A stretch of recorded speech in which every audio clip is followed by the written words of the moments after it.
So this is part of our morning routine so far. It is currently like 7:35, 7:40 in the morning. We are walking to the bus stop so Maggie can go to school.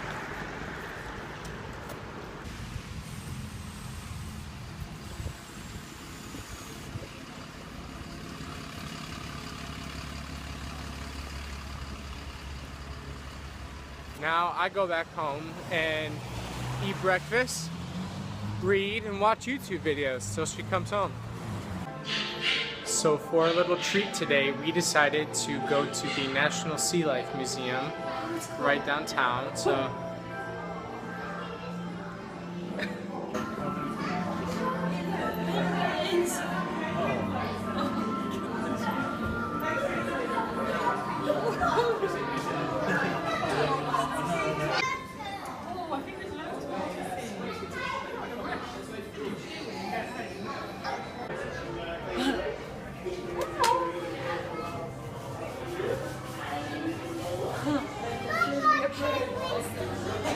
So today we are visiting Moseley Bog, and it's a beautiful area. Maggie's in love with the little town, and we're going through this woodland where actually J.R.R. Tolkien was inspired for some of his scenery in Lord of the Rings. So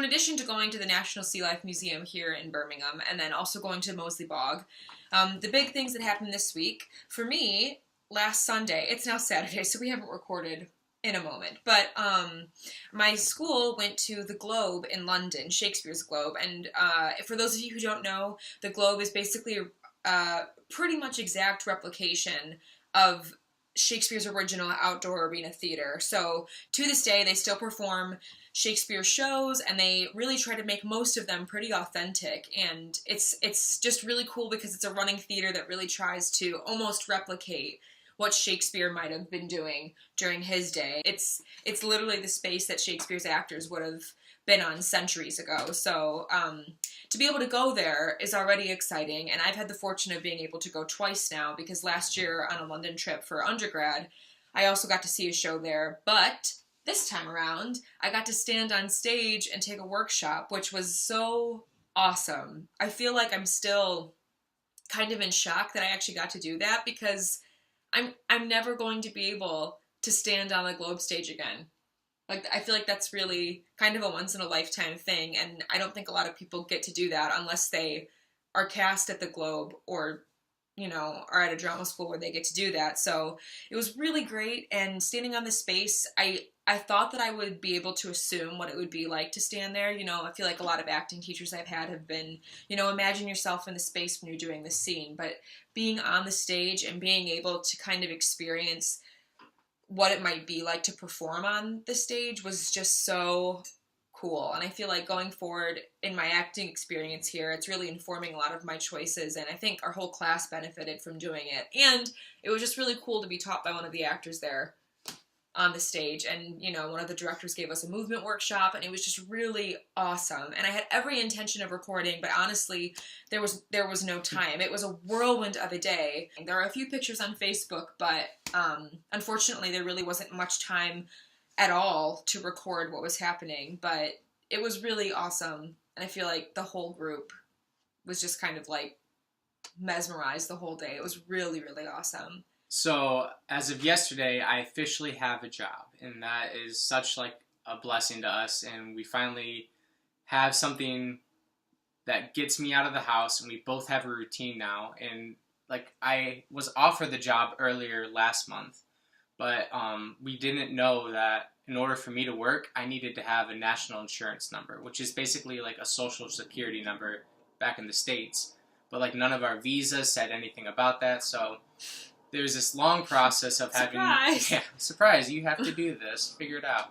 But so there's this long process of having to apply for this number and wait for it to come in, and there's like, they kind of dropped the ball on an email that I sent them, so it took more time.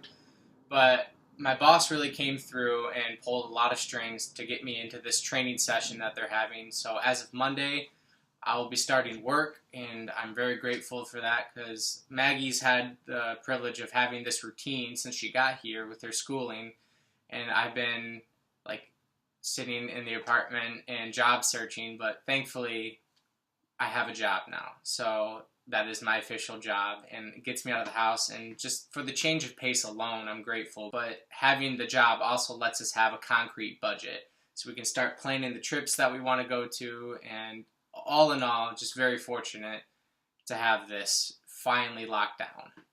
So this one's pretty short this week. I feel like as more of our routines come into play, there's just less to record because most of it is just going to school and, doing regular things. But tonight we are going to something kind of fun. There's a holiday here called Bonfire Night or Fox Night. And I feel like a lot of Americans know the phrase that's related to this holiday, especially because of the movie V for Vendetta.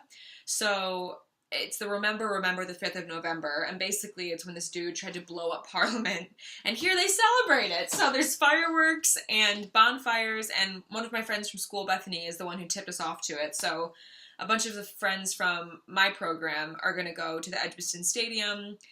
We really don't know what to expect, but it's our first holiday here that's really just English, so it's going to be kind of fun just to see what it is, because I didn't even know it existed until last weekend.